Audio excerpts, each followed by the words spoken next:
In today's video, I am going to teach you how to add customer data in Brevo. To get started, make sure you are logged into your Brevo account and you are looking at the main dashboard. We are going to add a new customer as a contact, along with their basic details, and place them into the correct list so you can use that data later for email campaigns, segmentation, and automation. First, look to the left-hand sidebar. This is where Brevo organizes the main areas of your account. Click on Contacts.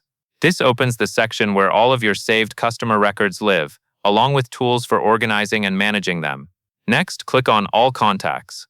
This view is helpful because it shows your complete contact database in one place. Even if you plan to add contacts regularly, it is a good habit to start here, because you can quickly confirm whether a person already exists in your system and avoid creating duplicates. Now click Add a Contact. This will open a form where you can enter the customer information.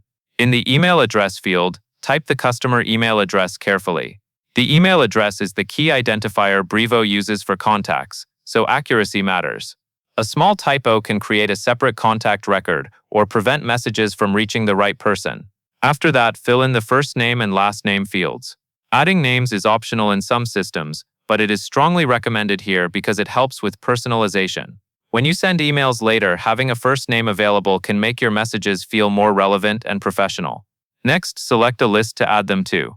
Lists are used to group contacts based on where they came from or what they are interested in. Choosing the right list from the start saves time later and keeps your marketing organized.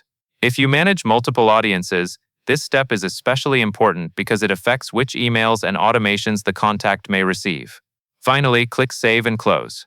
This confirms the new contact, stores their details, and adds them to the list you selected. Once saved, the contact will appear in your All Contacts view, and you can use them in campaigns just like any other subscriber. That covers everything you need to know.